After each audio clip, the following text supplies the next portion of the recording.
Alright, today we are going to be soldering this 1 microfarad capacitor onto the circuit board.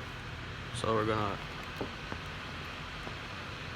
solder it right on this circuit board right here.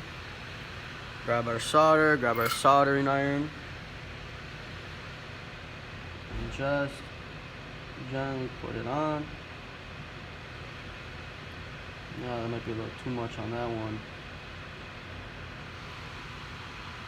Around that much. And just like that, we have soldered our capacitor onto there.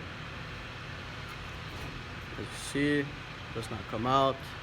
If I pull it, and it should be done. Just like that.